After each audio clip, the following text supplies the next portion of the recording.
Olá, caro aluno. Estamos iniciando agora a nossa quarta aula prática da disciplina Elementos de Mineralogia e Geologia. Eu sou o professor Rodrigo Trigueiro e o tema da nossa aula de hoje são os solos, né? Ou melhor, os solos, tá certo?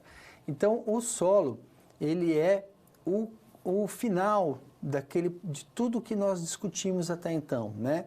O solo, ele é resultante daquele material proveniente dos minerais que se transformaram em rochas, que foi degradado pela água, né, e que hoje ele está na forma de um sedimento, né, mineral, composto por vários elementos químicos, orgânicos, água, ar, e que é utilizado para vários fins dentro da nossa perspectiva de existência, né? Tanto da perspectiva natural quanto da antrópica, né?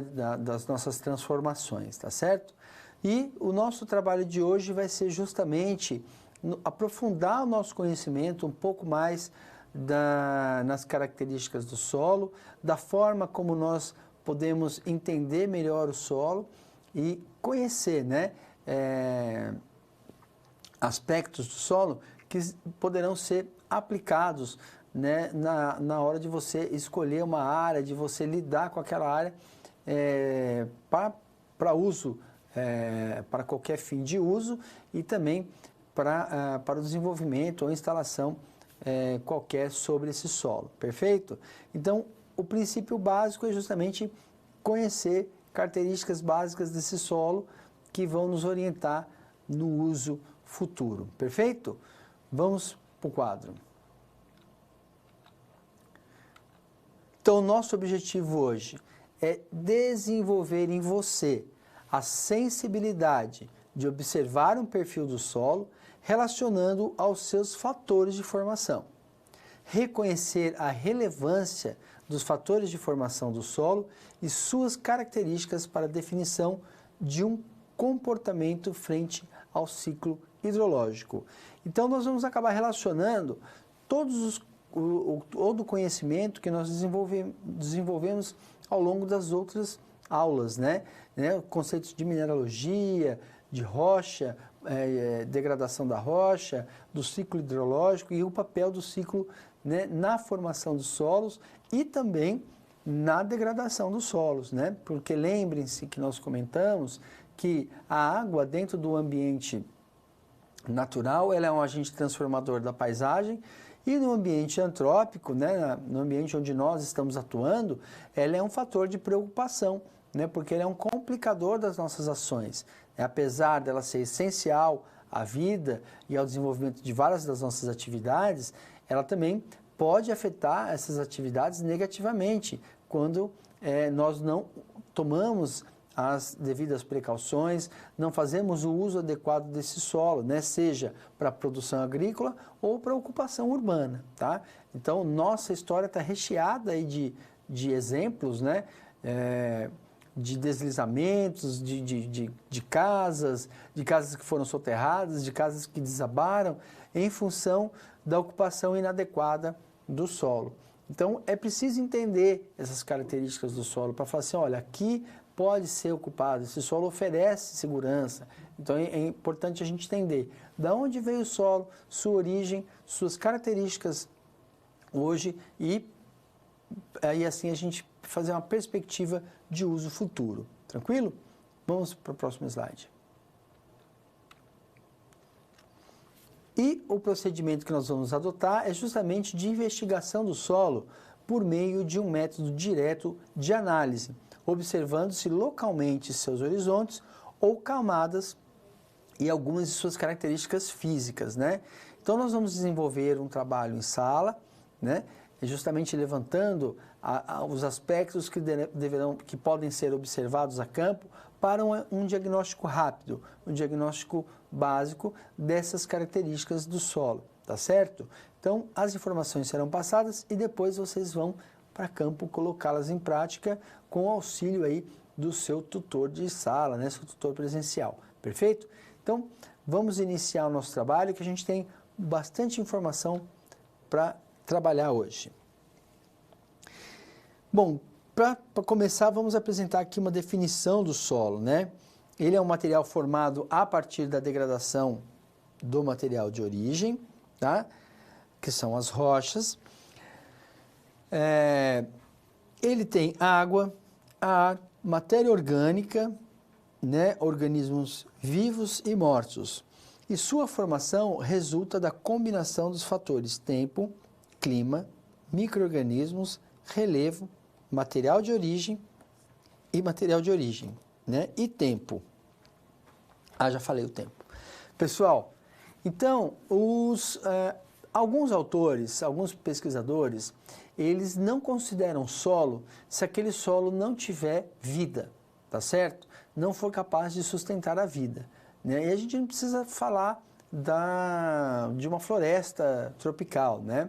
Se a gente for pegar uma amostra de solo e encontrar nesse solo algas, fungos, micro-organismos, ele já tem vida, né? Já tem material vivo sendo suportado, né? Pelos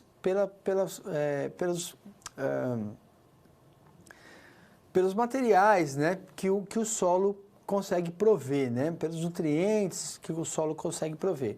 Então, eles estão vivendo dos nutrientes do solo. Então, essa interação, alguns autores chamam que, se não houver essa interação, a gente não pode considerar que o solo é só um substrato inerte, né? Como qualquer substrato que é utilizado aí, por exemplo, em floricultura. No caso do solo, não. Ele é um material ativo, dinâmico, vivo, né? Composto de matéria orgânica, minerais, água e ar, tá certo?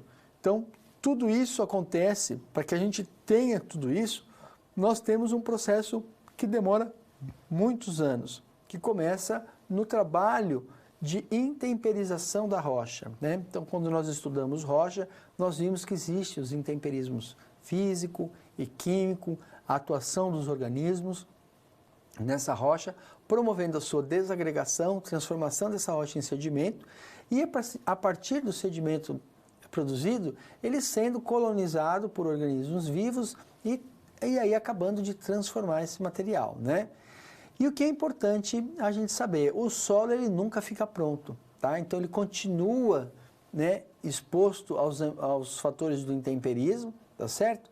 E com isso ele continua sendo transformado. Essa transformação ela é plena e dinâmica, né?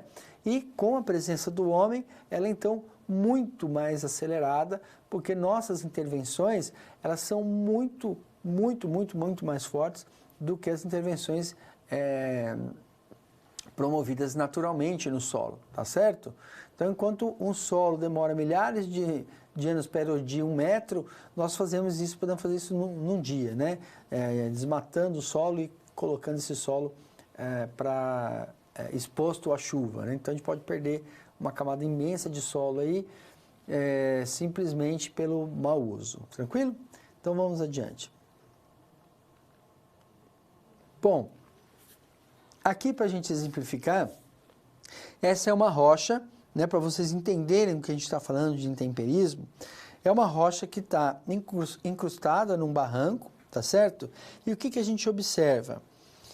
Lá no meio, se eu quebrar essa rocha, ela vai estar intacta, né? Então, aqui no centro, ela ainda é a rocha do jeito que ela era há milhares de anos. Mas olha o que a água foi fazendo aqui, né? A água, as reações químicas, né? O processo físico, ele foi degradando essa rocha em camadas. Então, aqui do lado de fora, nós já temos um solo sendo formado. E aqui ainda está a presença do material de origem, né? Isso que está em volta aqui é o material proveniente do material de origem, mas ele já tem a sua composição alterada em função justamente da ação da água. Então, isso aqui é um basalto, né? Ele é bem resistente, mas se você pegar essas lasquinhas aqui, elas são pulverulentas, né? Então elas tiveram a sua estrutura cristalina totalmente transformada, né? O solo, o material já reagiu com a água e foi transformado. E com isso ele já está ali pronto para virar sedimento e começar a se transformar em solo. Então vocês percebam, né, que aquela rocha que a gente viu ali era uma rocha imensa, tudo onde ela estava era magma, né, solidificou e o tempo foi trabalhando essa rocha, trabalhando até a formação dessas pedras que nós aqui chamamos de pedras bola, que são pedras redondas, que tem essa escamação que nem cebola, né, vai em camadas, e essa escamação, então, ela vai produzindo, né, esse material e à medida que a água vai deteriorando, ela vai dividindo esse material, então no perfil a gente consegue observar várias dessas pedras bola, tá certo? Que estão ainda em processo de degradação, né? Então, como eu disse, o processo ele continua, ele é dinâmico, ele não para, tá? Mesmo que não tivesse rocha nenhuma, ainda assim a gente ia estar no processo de transformação daquele ambiente, daquele solo, perfeito? Vamos para o próximo slide. Então, o processo de formação do solo, ele é chamado de pedogênese, que envolve uma série de fatores que conduzem a uma diferenciação vertical das camadas de solo desde a base, onde situa-se a rocha-sã, até a superfície, onde encontra-se a matéria orgânica. Então, esse processo que nós estamos falando, chamando aqui de pedogênese, ele é um processo que é o processo de formação do solo, né, propriamente dito. Né? O solo, nesse caso, ele é chamado de pédon, né? Então, quando vocês forem ler alguma coisa e se referir a pédon, é justamente o produto da pedogênese, perfeito? Então, esses fatores todos que vão levando ao processo de diferenciação em camadas, né, é a formação do perfil do solo com seus respectivos horizontes, tranquilo?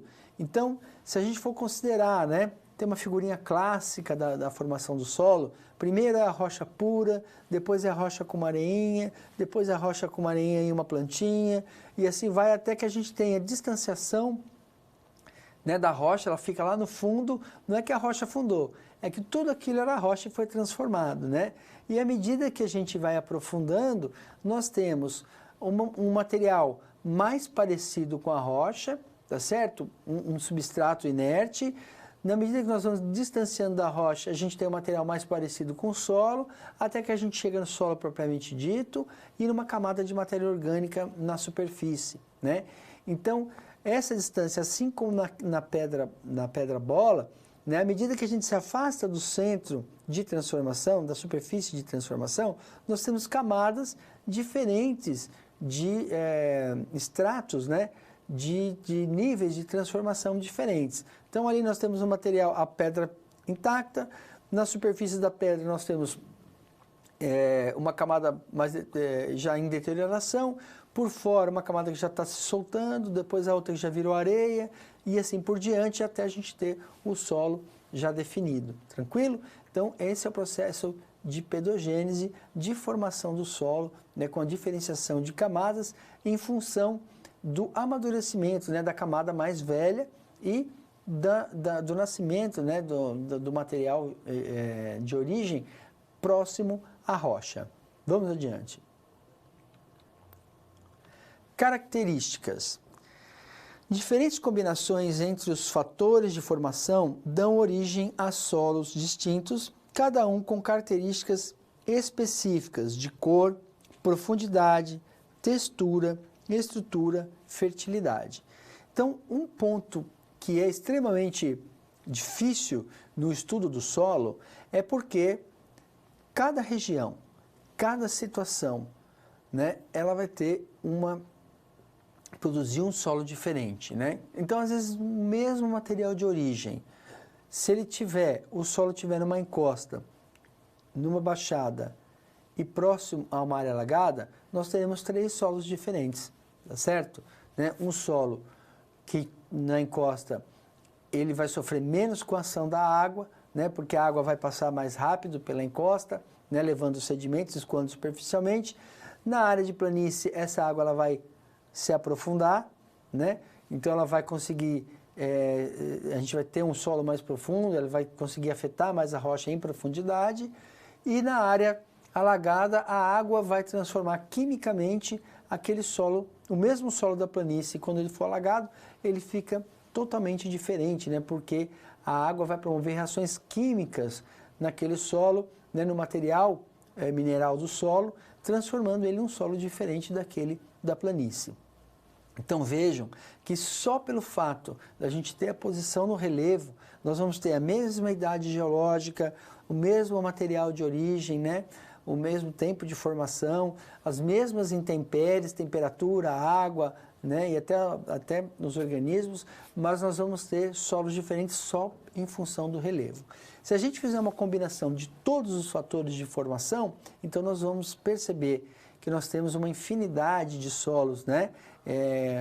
Que no caso foram distribuídos em classes, e daí nós temos as subclasses, e dentro dessas subclasses as diferenciações de algumas características, né? Como por exemplo teor de ferro, teor de fósforo, né? Fertilidade, acidez e assim por diante, que dentro de uma mesma classe de solo pode se diferenciar em função das suas características ambientais. Então o estudo do solo ele é um estudo complexo e também não é o nosso objetivo dentro dessa aula, né? Nosso objetivo aqui é olhar para um solo e começar a entender alguns aspectos da sua formação e entender o que nós estamos olhando no campo, perfeito? Para que a gente possa já ter uma experiência com esse trabalho, perfeito? Vamos adiante. Funções do solo. Então, dentro da nossa perspectiva de trabalho, nós vamos olhar o solo e perceber que ele serve de sustentação, nutrição e fornecimento de água para as plantas. Ele está intimamente ligado ao ciclo hidrológico, né? Então a água se infiltra no solo e através dele ela se purifica, ela fica armazenada nesse solo e isso permite uma regulação da vazão dos rios, né? Mesmo em períodos secos. O solo promove a ciclagem dos nutrientes, né? Então, que está relacionado à dinâmica da matéria orgânica, é o habitat de diferentes organismos e a base de toda a nossa infraestrutura, né? Então não há como você pensar em obra se você não fizer uma sondagem do solo, né? Aquele solo sustenta a minha obra, ele é um solo raso, ele é um solo profundo, a que distância está o lençol freático, né? Então eu preciso ter informações básicas do solo para que eu possa pensar em desenvolver qualquer projeto, qualquer atividade na ocupação daquele espaço, perfeito? Então, dentro dessa perspectiva dos múltiplos usos do solo, né, das múltiplas funções, perdão, nós temos essa que é a nossa de instalar as nossas infraestruturas sobre esse solo. Vamos adiante. O uso do solo. Então, cada solo, em sua condição de clima e relevo, tem uma aptidão de uso. Os impactos ambientais, eles são causados principalmente quando o uso ele não é adequado ao tipo de solo em sua condição de relevo e clima, tá? Esses impactos, eles podem ser evitados quando a gente observa, então, a aptidão e técnicas adequadas a cada tipo de solo. Então, quando a gente faz uso, né, então uma área que é uma área chamada área de proteção permanente, né, a APP, é uma área de encosta, né, com declividade maior de 45 graus, ela deve ser destinada à preservação permanente. Ah, por quê? Porque todo mundo gosta de natureza, né, esse mato aqui no meio da cidade.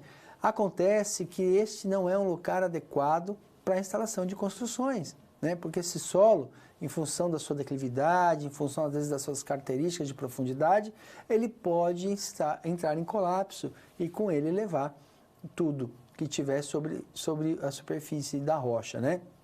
Como a gente vê esse monte de deslizamento que acontece, levando tudo. Porque aquela área tem que ser preservada. Não é porque a gente gosta de matinho, porque a gente é bonzinho, é porque existe risco. Então, a área de preservação permanente, né, além da questão da preservação do ambiente, claro, né? Se você deixa uma área preservada, ela tem aspectos ambientais, sim. mas nós também estamos evitando, né, a ocorrência de possíveis acidentes, né? Então, esse é um ponto quando a gente fala de ocupação, uso adequado do solo, né? Então, cada solo tem sua característica e por isso a gente tem que estudar para saber se ele serve para aquele fim a que nós estamos querendo destiná-lo. Vamos adiante. Em campo, a gente consegue identificar algumas características que podem subsidiar a avaliação da aptidão do solo.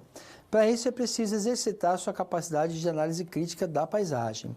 Então, vamos ver como isso acontece, né? Então, é importante, dentro dessa perspectiva que a gente está desenvolvendo aqui, tanto, né, do conhecimento que nós temos, mas a percepção, né, a análise crítica. Hoje, de forma geral, os profissionais eles estão muito fixados na teoria, naquilo que está escrito e não observam o ambiente, né? Nós precisamos ter uma interação maior com o ambiente, entender como o ambiente funciona para que nós possamos pensar na atuação profissional, né?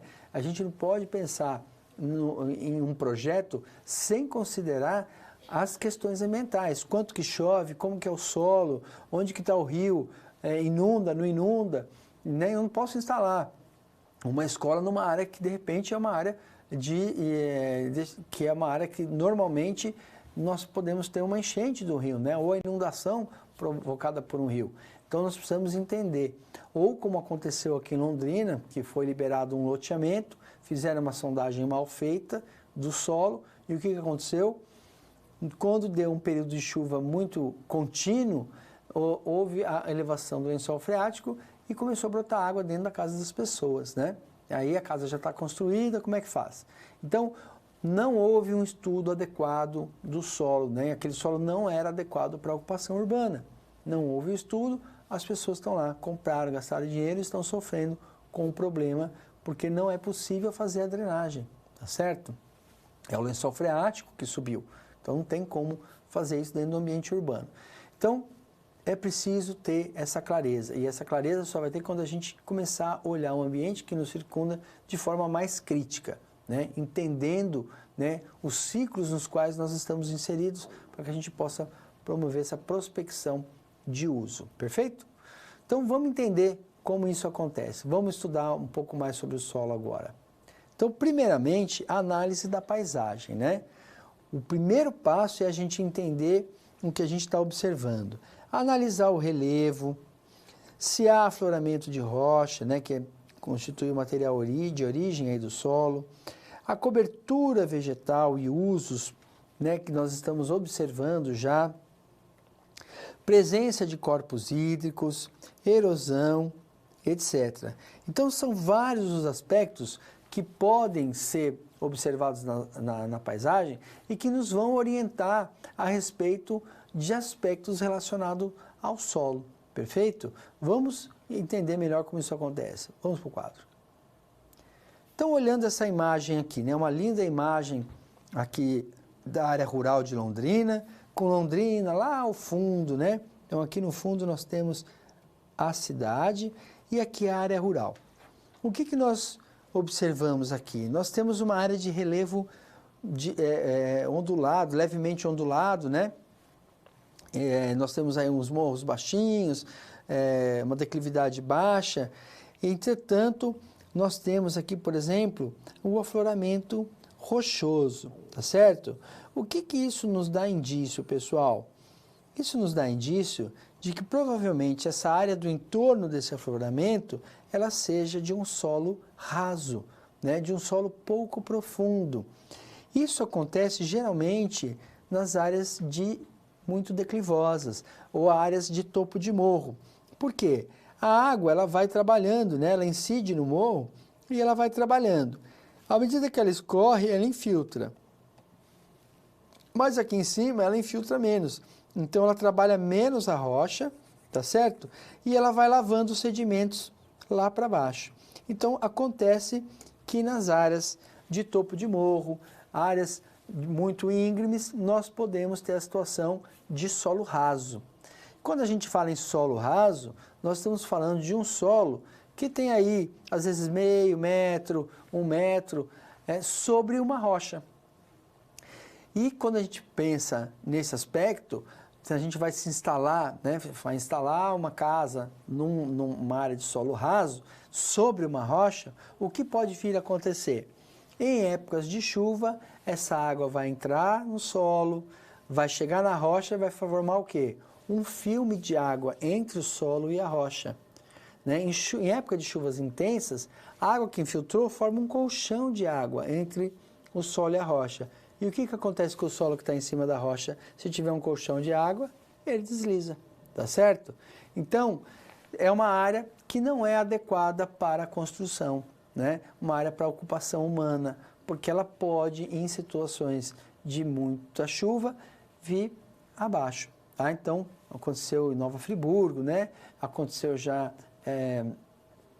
se eu não me engano, em Angra dos Reis, enfim, são áreas de solo raso, solo sobre rocha e áreas onde ocorrem intensas chuvas, né? Então, a ocupação desses lugares, né, elas vão gerar esse tipo de problema. Então, uma informação que a gente tira analisando a paisagem. Vamos adiante. A cobertura vegetal, corpos hídricos e até o uso do solo, né? Então, se a gente olhar a paisagem, nós temos aqui, né, um corpo hídrico, né, que no caso esse aqui é o rio Tibagi, né, que faz até a divisa do município. Então, do lado aqui esquerdo nós temos Londrina, do lado direito nós temos o município vizinho, tá certo? Então, essa área aqui também, né, um relevo ondulado, nós vemos aqui as margens do rio preservadas e pelo volume de água nós já imaginamos, né, que é um rio que pode subir muito, né? Então, nós temos que respeitar essa área aqui conforme estabelece a legislação e conforme nós podemos observar aqui que numa época de muita chuva, essa água ela pode extravasar dentro dessa área mais clara, tá certo? Então, é uma área, de repente, deve ser preservada em função da inundação que pode acontecer aqui, tá certo? A vegetação, ela também nos dá indício, por exemplo, da ocorrência de afloramento rochoso.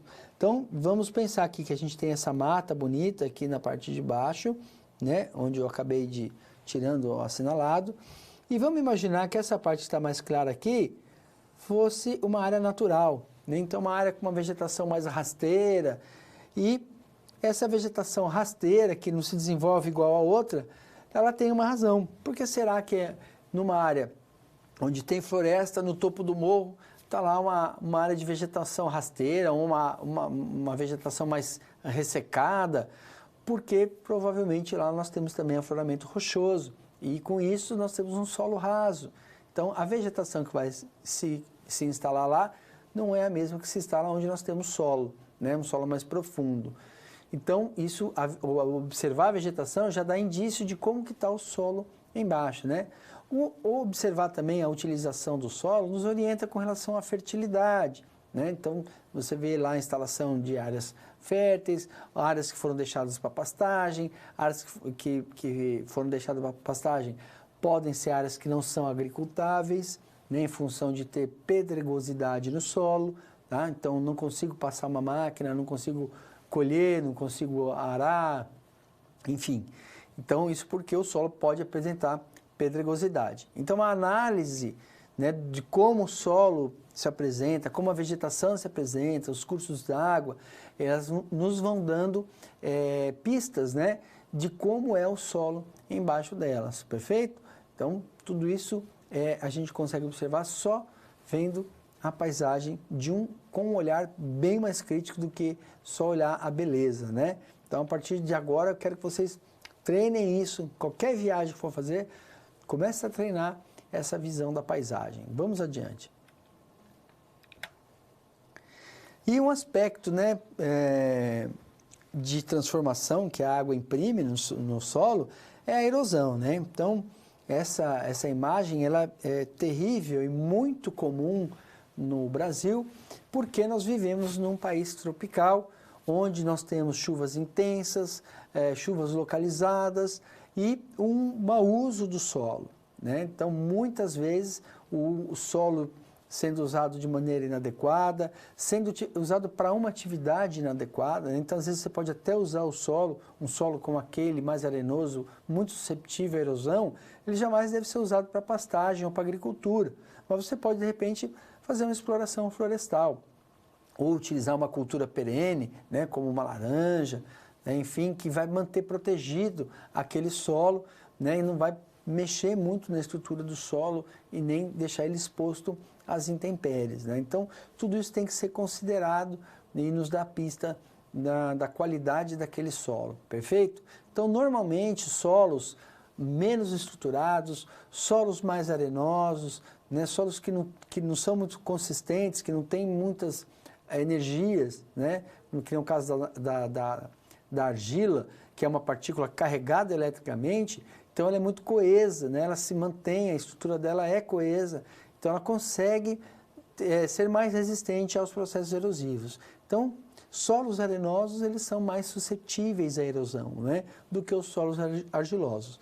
Então, isso pode nos dar uma pista da textura daquele solo, né? Se a gente tiver uma área muito erodida, isso pode ser um indício de solo arenoso. Tranquilo? Vamos adiante. Análise do perfil. Então, quando a gente quer conhecer o solo, a gente precisa analisar o perfil e a gente vai conhecer a pedogênese daquele solo, né? Então, numa trincheira aberta, né, ou num barranco, a gente inicia a análise do perfil identificando os horizontes e a profundidade do solo, né? Olhando a transição entre as camadas, né? A mudança de cor entre os horizontes, o grau de transição, se ele é abrupto, né? Se a gente consegue identificar ou não. Então, o primeiro passo, né, quando a gente vai estudar o solo propriamente dito, depois que a gente fez aquela análise, nós vamos para uma área onde o perfil do solo ele foi exposto, seja pelo corte feito por uma máquina, né, no barranco na beira de uma estrada, seja pelo uma trincheira, né, você cavou um buraco para olhar aquele solo, né, para olhar o perfil do solo como ele é, tá certo? É sempre importante a gente lembrar que no barranco, por exemplo, de uma estrada, aquilo que nós estamos olhando já sofreu várias alterações e para a gente conhecer de verdade é preciso fazer uma escavação mais recente, tirar aquela camada mais externa e observar o material mais interno que vai estar com a estrutura, né, a sua condição natural mais bem preservada, tá certo? Porque a própria máquina, ao promover, né, a retirada de solo, ela vai descaracterizar o perfil, né? Então vai atrapalhar nosso estudo. Então eu recomendo que a gente, se for utilizar um barranco, faça uma escavação, né? Com uma enxada você tira aquela camada mais superficial, expondo a parte mais interna, mais bem preservada do perfil. Tranquilo? Vamos para o quadro. Então, falando sobre os horizontes, né? Então, esse perfil aqui é um perfil hipotético, né? O A. Então, nós temos uma situação hipotética, é um esquema, onde mostra aquela condição da pedogênese, né? Então, vamos imaginar que tudo isso aqui um dia foi rocha, tá certo? E que com o passar dos anos, com a atuação das forças, né, do intemperismo, essa rocha foi se transformando, né? Então, primeiramente, ela se transformou nesse material, né, com pedaços ainda de material rochoso, como a gente comentou, das nossas pedras-bola, que nós temos aqui. Então, aqui nós temos, nessa camada, um substrato inerte ainda, né? Ele não tem características, aqui, né, a rocha, a quem deu origem a tudo, tá certo? E, a partir desse material, esse substrato, né? Então, esse substrato ainda é um material, um pré-solo, né? A gente não chama nem de solo porque ele não tem característica de solo, não tem estrutura, não tem, às vezes, nem organismos vivos, nutrientes, está tudo ainda muito incipiente, né? Nas camadas sequentes, já temos um perfil de solo, né? Um horizonte chamado horizonte B, ou subsolo, que é um horizonte que mostra, de forma geral, as características daquele solo, tá? Por quê? As camadas mais superiores, elas são muito trabalhadas por organismos, pela vegetação e pela matéria orgânica. Então, o B, ele é o horizonte, quando identificável, ele é um horizonte bastante utilizado para a classificação de solos, né?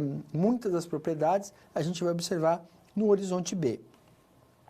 Aqui o horizonte A, então, ele é uma consequência da atuação dos organismos, né, que promoveram transformações neste material aqui. Então, o material de origem do horizonte A é igual ao do B, tá certo? Só que com atuação profunda de organismos. Raízes, né, exudados das raízes, os organismos que, formigas, minhocas, que trabalham esse material, liberam seus excrementos, enfim. Então, isso aqui ele é remexido constantemente pela vegetação, pelos organismos do solo, enfim.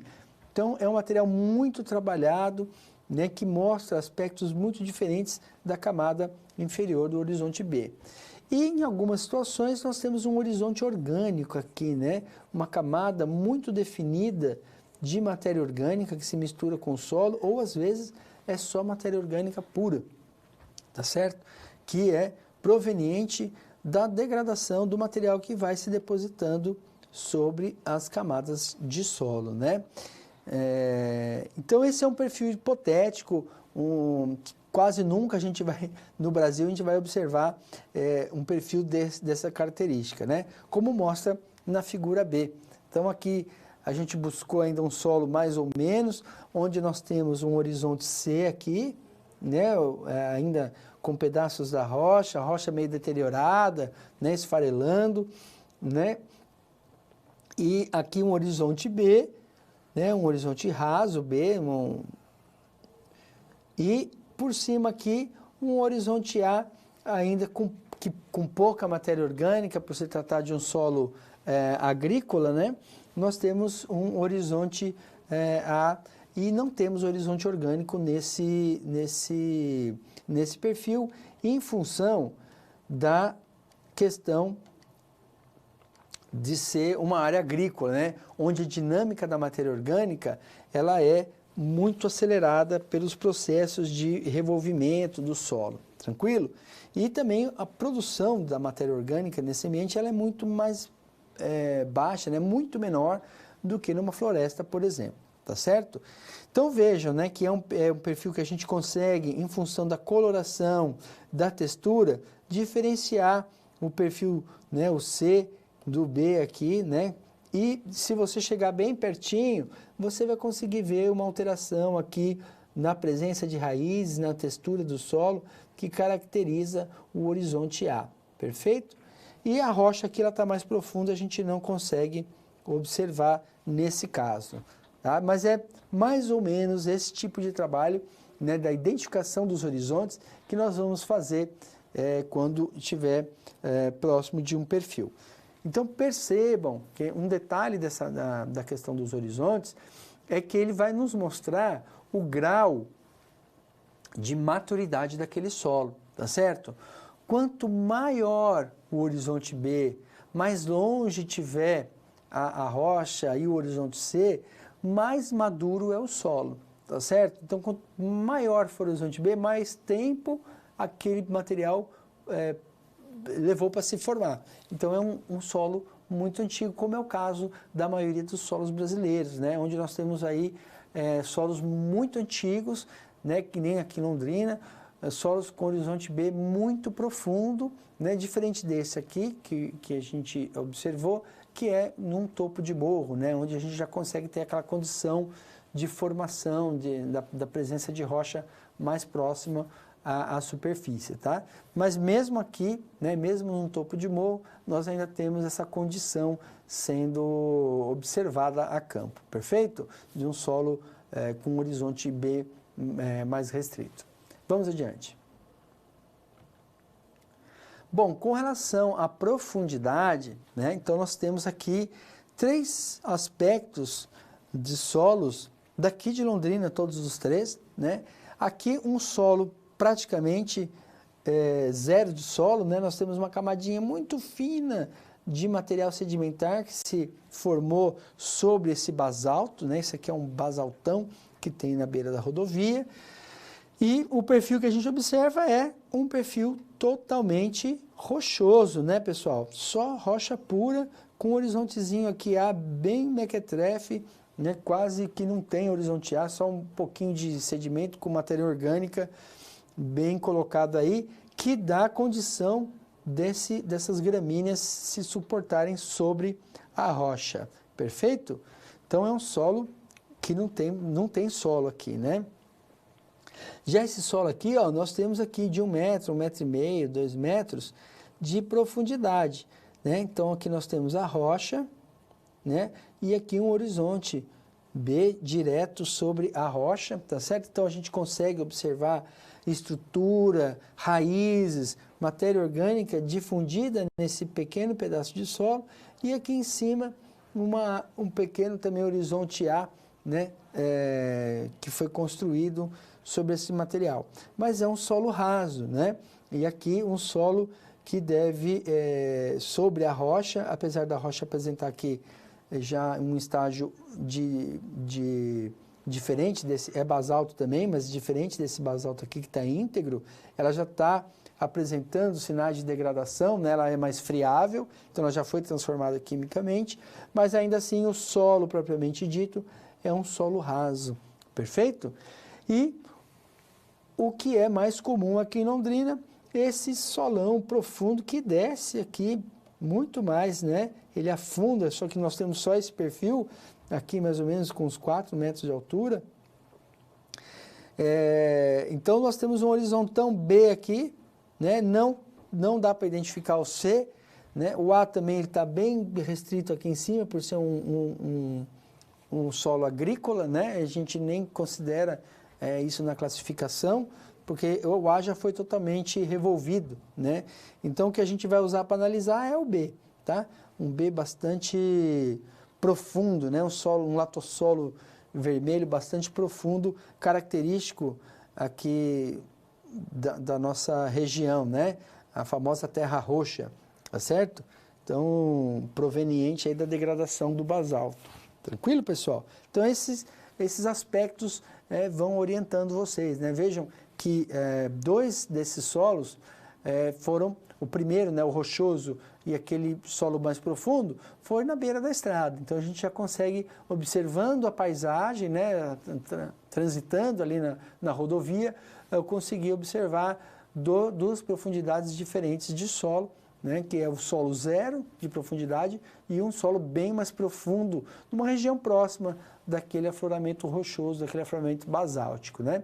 Já o terceiro, eu fui numa jazida de cascalho, onde o pessoal remove aquele basalto deteriorado para colocar, para fazer pavimentação de estradas rurais, a pavimentação primária, né? Eu coloco cascalho sobre a estrada rural, tá certo? Então utilizam aquele material mais degradado, que é friável, né? Diferente do basalto, que teria que ser britado para a gente fazer esse tipo de uso e não tem o produto final, tranquilo? Então a ideia é usar esse material mais friável mesmo, porque a gente não tem derrapagem, enfim. Então, são 3 situações que estão no nosso ambiente, né, que a gente convive e que pode ser facilmente observado, né, na mesma região, profundidades diferentes de solo, tá? Então, vamos adiante. A cor do solo, né? É claro que aqui a gente não vai entrar no nível de estudo que está sendo proposto aqui pela figura, né, que é a análise da cor do solo, utilizando uma carta de Munsell, né? Então, a cor, na verdade, ela é influenciada pela composição química, umidade do solo, grau de intemperismo e teor de matéria orgânica, né? No processo de classificação, né, para fins de classificação do solo mesmo, né, nós vamos utilizar a carta de Munsell, né, que é essa paleta de cores aqui, que divide o solo aí de acordo com o seu pigmento, né, que vai dar tonalidade a essa cor. Por exemplo, no caso aqui é avermelhada, né, a tonalidade, né, se ela é mais clara, mais escura, e a croma, que é a intensidade da cor que a gente observa, tranquilo? Então, através desses três níveis de classificação, a gente consegue definir aqui a cor mais adequada para cada tipo de solo, fazendo uma análise comparativa mesmo, né? Olhando a cor do solo na umidade natural daquele solo e fazendo a comparação, porque o solo úmido, ele é um solo que vai ter sua cor alterada, então a gente busca fazer com uma umidade natural dos solos, perfeito? E o solo seco também, né? Então, um solo muito seco ele vai ter uma cor, e o solo muito úmido vai ter outra cor do que a umidade natural. Tá? Os elementos que acabam afetando a cor é a composição química, a questão da umidade, como eu disse para vocês anteriormente, né? O mesmo solo, se ele for desenvolvido num ambiente brejoso, né? Como é o caso do solo rico em ferro, no ambiente mais seco ele vai ficar vermelho, né? No ambiente mais úmido, aquele ferro ele vai ser reduzido, então o solo vai apresentar uma cor acinzentada, né? Então o mesmo solo, né, vermelho, se ficar molhado por muito tempo, todo o ferro que está lá, ele se transforma quimicamente e passa a apresentar uma cor diferente daquela original do solo, perfeito? Porque a gente teve uma transformação química dos minerais que compõem o solo, tranquilo? Então, no nosso caso aqui, são solos ricos em ferro, em óxidos de ferro, e esse óxido de ferro, como todo mundo já sabe, tem a cor avermelhada, né? A cor da ferrugem, tá certo? Então, é um solo bastante vermelho, bastante argiloso, e que ele acaba atingindo, né? Atinge tudo, né? As roupas, enfim, de vermelho, em função da presença do óxido de ferro, tranquilo? Vamos ver mais informações sobre a cor.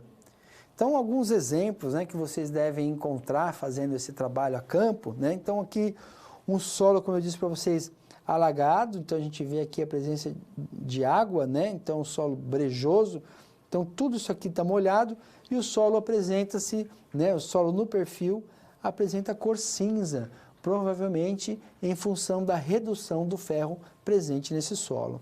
Aqui o solo que eu comentei com vocês, que a gente vê da beira da estrada, vejam a profundidade desse solo, né? Espetacular, um solo agrícola, muito profundo, uma cor bem intensa, vermelha, em função do óxido de ferro.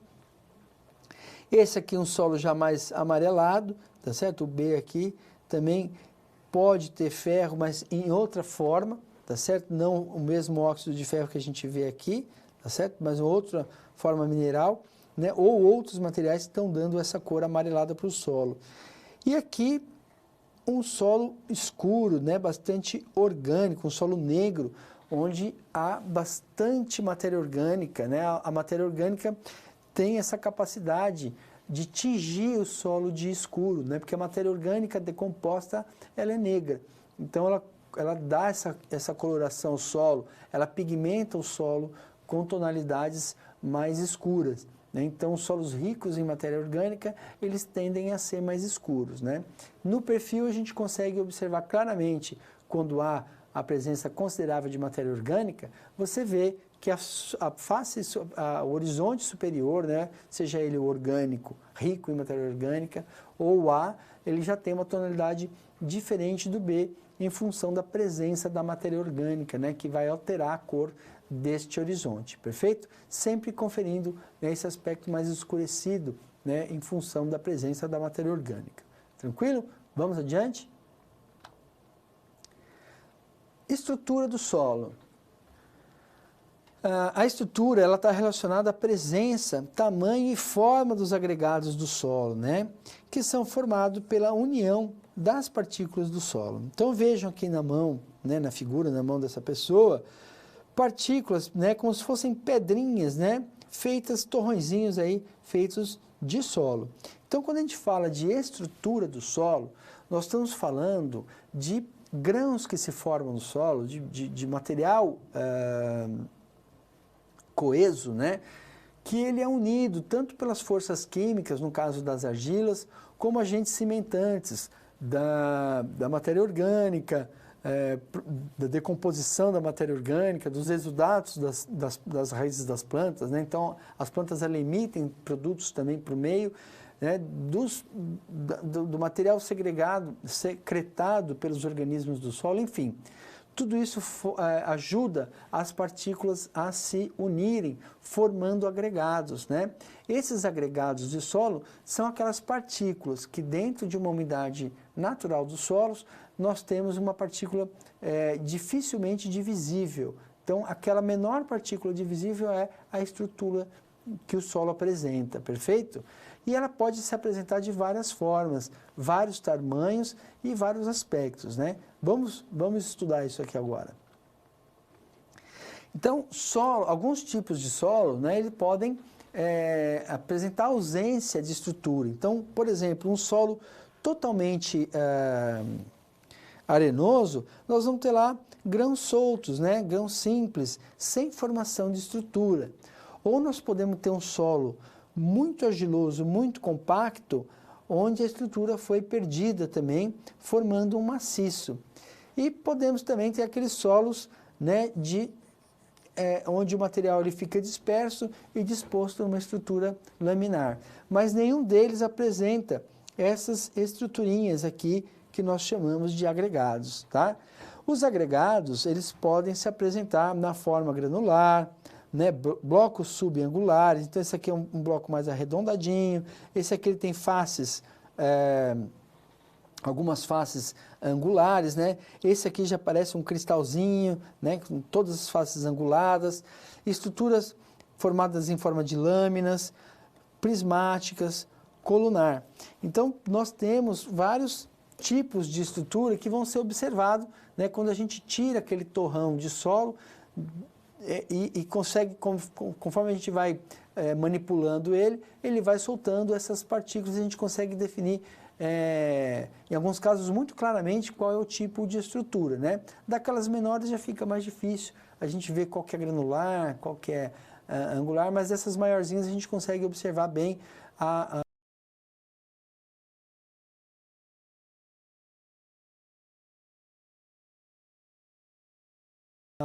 como funciona, né, a estruturação desses agregados de solo, tá certo?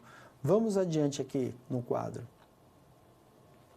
Aqui alguns aspectos, né? Aqui um solo arenoso, só para vocês terem ideia de quando a gente fala de um solo maciço, que não apresenta estrutura nenhuma, tá certo? E aqui um solo orgânico, né? Quanto melhor o teor de matéria orgânica do solo, melhor a estruturação, né? Porque é uma estrutura que ela é bastante resistente, porque a matéria orgânica ela confere, né, a capacidade do agregado, né, se ele for amassado, se ele umedecer, secar, ele é um material elástico, tá? A matéria orgânica confere essa elasticidade, essa resistência, né, ao material, ao agregado. Enquanto que a argila, quando ela é pulverizada, a estrutura é pulverizada, ela já não tem mais essa capacidade que tem a matéria orgânica de voltar, né, àquela condição original. Então ela cede, ela é mais coesa, mas quando ela chega uma hora que ela cede e ela não, perde a estrutura, né? Então solos argilosos que são muito pulverizados pela mecanização agrícola, eles perdem a estrutura porque a argila, né, a gente perde a matéria orgânica fazendo esse revolvimento constante e, consequentemente, a estrutura fica restrita só à coesão da argila, que acaba se perdendo também pela pressão exercida com o peso das máquinas, tá?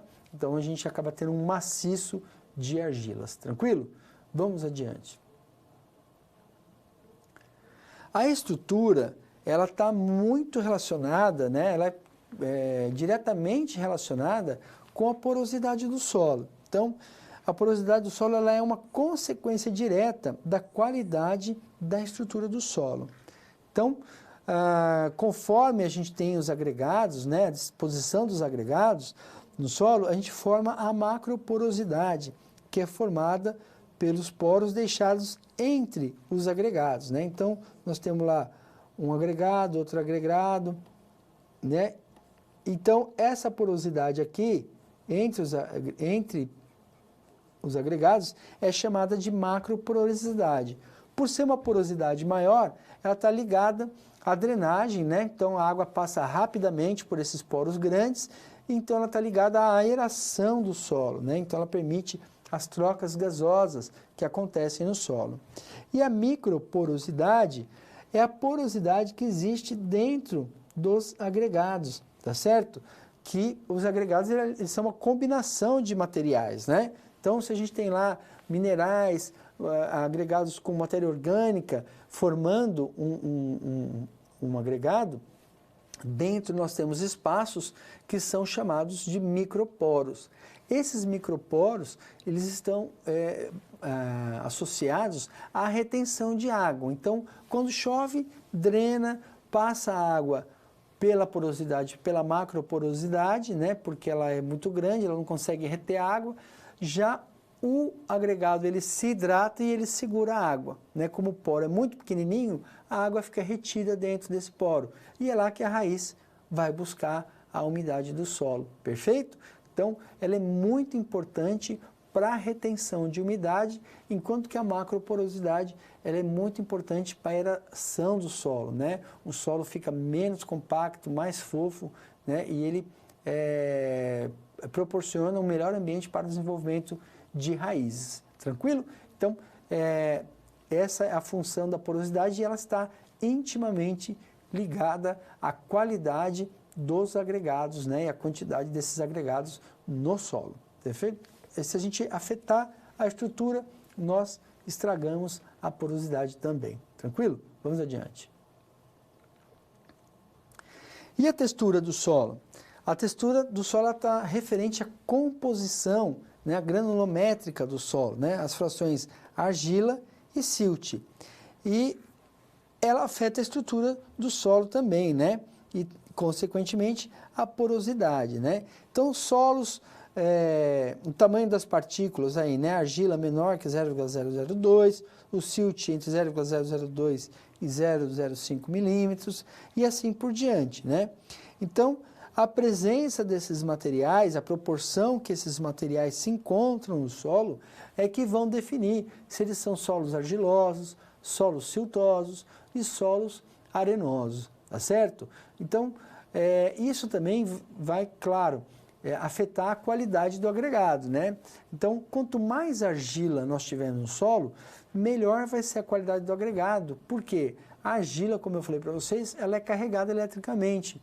Então, ela proporciona um ambiente mais favorável para a formação dos agregados e agregados mais estáveis, né?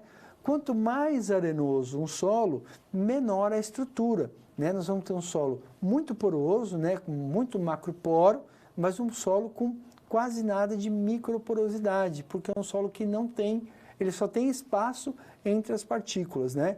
Mas ele não tem espaço entre aquele microporo, os espaços dentro do agregado, porque ele praticamente não tem agregados, tá certo? Então, isso afeta, claro, né? A textura do solo também está intimamente relacionada à estrutura e, consequentemente, à porosidade do solo. Então, são inferências que a gente consegue ir fazendo, avaliando esses aspectos ou propriedades físicas do solo. Vamos ver mais informações. E aí, uma forma da gente avaliar a textura de solo é justamente na mão, né? Se a gente molha uma amostra de solo, a gente esfrega essa amostra na mão, que nem no caso aqui, provavelmente é um solo bastante arenoso, né? É um solo que não tingiu a mão dele e é um solo que não formou aquela pastinha, né? Clássica da pastinha formada por solos com alto teor de argila. Então, a gente percebe aqui que a mão dessa pessoa está bem tingida, né, pela partícula de argila, e aqui ela está um material mais solto, né? Então, mesmo úmido, ele ainda é um material solto, tá certo? Então, a textura a gente consegue fazer isso testando nas mãos, né? Fazendo a análise no tato mesmo, né? Quanto mais fininho, né, aquele material mais fininho, que a gente não sente nada na mão, é um solo bem argiloso. Se a gente faz e sente ainda alguma coisinha, então é um solo que tem algum teor de areia. E se for aquele solo que nem suja a mão e que nem a gente consegue sentir esse escorregamento da argila, né? É um solo muito arenoso, tá certo? Então, essas são formas da gente ir no tato e na observação, né, visual, já identificar a textura do solo, tá? E quando a gente fala de arenoso, né, não pense que a gente vai achar um solo de praia, né? Mas é um solo que tem um teor de areia, né? De areia fina mesmo, até maior do que os solos de forma geral, né?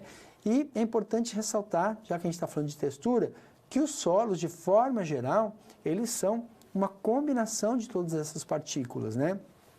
Por isso que a gente fala que essa análise, a gente vai perceber um pouco de areia, um pouco mais de argila, em função dessa análise textural, mas eles sempre vão consistir em uma mistura do tamanho de partículas, tá bom? Então, vamos ver mais informações. Outra informação é a análise das características morfológicas dos solos, né? Que é a consistência, né? Que está relativa às forças de adesão e coesão, muito influenciadas pela presença da argila, tá? Então, quanto mais argiloso, mais coeso é um solo, tá? E a gente faz essa análise, né, com o solo seco, onde a gente verifica se esse solo ele é solto, macio, ligeiramente duro, né? E assim por diante. Com o solo um pouco umedecido, a gente também avalia a estrutura desse solo, e com o solo molhado, nós vamos avaliar a plasticidade e pegajosidade deste solo, né? Que é justamente aquela variação no teor de argila, né? Então, quanto mais argila, mais coeso, mais pegajoso nós vamos ter aquele solo, que é aquele solo que gruda no pneu do carro, gruda no trator, gruda na sola do pé, né? Que é um solo muito argiloso, bastante coeso. Vamos ver informações. Aqui só para ter uma ideia, né? Com solo úmido, a gente faz uma cobrinha, né, com aquele barro, e o solo argiloso ele é bastante plástico, ó, então a gente consegue entortar, aqui, dobrar a cobrinha, né, o cilindro de barro, sem quebrar. Já o solo com maior teor de areia, ele é quebradiço, a gente não consegue dobrar o cilindro de barro sem que promova trincas, né, rachaduras, tá certo? Isso é feito com solo umedecido. E aí, para demonstrar a pegajosidade, né, que a gente estava falando, essa imagem, né, não sou eu aí, mas já aconteceu isso várias vezes comigo, do solo bastante pegajoso, que a gente, à medida que caminha nesses ambientes, vai ficando cada vez mais alto, né? Vai só aumentando a quantidade de barro na sola dos sapatos, né? Então, são solos muito argilosos, muito pegajosos, que vão se aderindo ali, tranquilo? E, para finalizar, vamos aqui para o quadro, nós temos uma demonstração para fazer para vocês, né? Então, um pouco disso que nós falamos sobre a parte da textura e consistência do solo, nós temos aqui uma amostra de solo e nós vamos orientar como vocês fazerem lá no ambiente, em campo, né? Fazer esse trabalho no campo, perfeito? Então, vamos lá para a nossa bancada. Então, vejam, aqui nós temos amostras de solo, né? Eu aconselho, no caso aqui de solos de Londrina, que são são solos muito argilosos, né? Que tem um teor de argila, de óxidos de ferro, não é nem teor de argila, é óxido de ferro muito alto, são solos que tingem a mão da gente por muito tempo, né? Então, eu vou colocar a luvinha aqui, vocês podem fazer o mesmo se desejarem, ou fazer com a mão, né? Do jeito que vocês quiserem. Só para a gente lembrar, esses solos aqui, eles são originários do basalto, né? Que é essa terra, essa rocha vulcânica, uma rocha ígnea, né?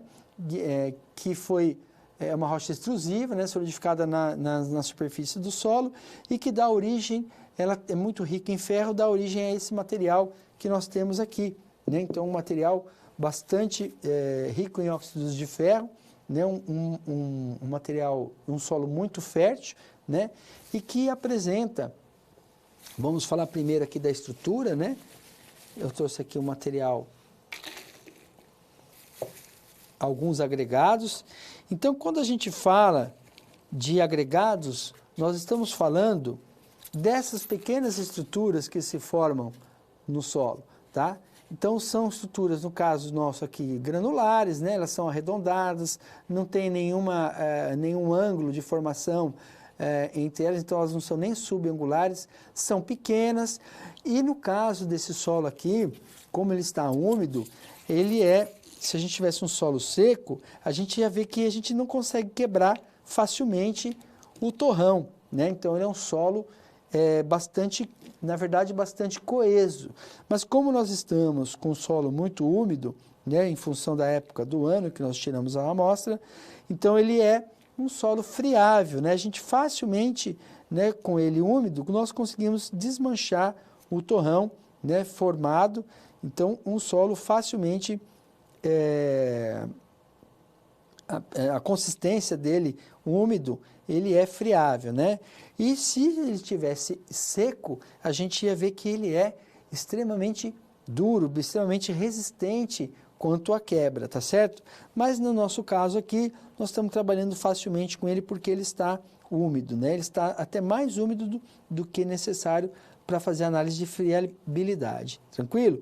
E esses são os agregados. Então, quando a gente fala de agregados no solo, porosidade, nós estamos pensando lá nos agregados que se colocam no solo e esses espaços entre os agregados são os macroporos, né? Isso aqui, imaginando assim, uma lente aumentada. E lá dentro do agregado, né, nós vamos ter que a junção entre as partículas de solo formam os pequenos poros, os microporos, onde a água fica retida e onde as raízes irão buscar, né? Como a gente pode ver dentro dos agregados, tem bastante raízes, né? Buscando a umidade que fica lá retida. Tranquilo? E agora, uma outra demonstração, essa é a mais legal de fazer, é justamente pegar uma porção de solo onde nós vamos trabalhar a questão da consistência do ponto de vista do solo molhado, né? Então, primeiramente, né, numa porção de solo, nós vamos avaliar se ela vamos utilizar um pouquinho de água, né? Se a gente tiver uma piceta, né, uma coisa que espirre água, às vezes é mais fácil. Então, vamos umedecer bem para a gente destruir a estrutura do solo, tá certo? Então, à medida que a gente destrói a estrutura do solo, nós vamos conseguir perceber a textura, tá certo? Então, sempre pondo devagarzinho a água, né, apertando bem, para que a gente tire toda essa estrutura que nós observamos aqui e assim a gente consiga fazer uma análise da textura do solo, tá? Ó, a gente já conseguiu destruir aqui. E se a gente pegar uma pequena porção desse solo e escorregar na mão, nós vamos perceber que esse é um solo que, apesar desse aspecto, né, de tingir a nossa mão, de formar essa massinha aqui, ele tem ainda uma areia que a gente não consegue dissolver. Então, se não consegue dissolver com a pressão do solo molhado, essa resistência, esse material que ainda resiste, que não é perceptível ao olho nu, mas no tato a gente sente, é a textura arenosa. Então, ele ainda tem uma porcentagem boa de areia aqui que está dando essa textura, né? Eu estou sentindo no tato, escorregando esse solo nas mãos. Se eu molhar mais um pouquinho esse solo, eu vou conseguir fazer o teste do cilindro, né? E a gente vai conseguir avaliar se ele é arenoso ou não, né? Se a gente tem um solo plástico, será que esse solo ele vai nos dar trabalho para avaliar? Vamos olhar, né? Então, vamos colocando aqui a porção de solo, nós vamos tirando os excessos, buscar fazer uma cobrinha aí mais ou menos de meio a 1 centímetro, né?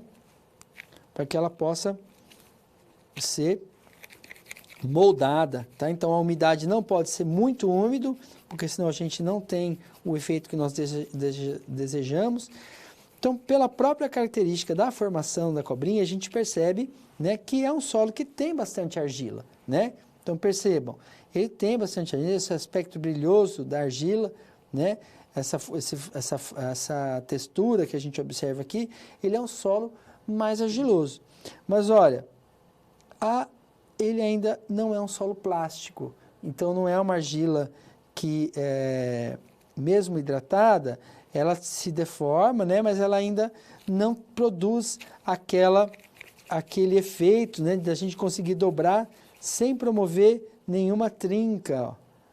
Então, ele tem aquela porcentagem de areia que nós falamos, que nós conseguimos perceber no tato, ela está afetando também na plasticidade desse solo.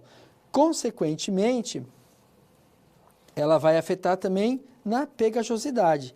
Então, se a gente pegar mais uma amostra e umedecer um pouquinho mais, nós vamos conseguir ver a plasticidade, né? Se fosse um solo como aquele que nós vimos da bota ali, muito argiloso, ela ia, né, ficar pegando no meu dedo, né? Ela ia colar no meu dedo. Vamos ver se isso acontece.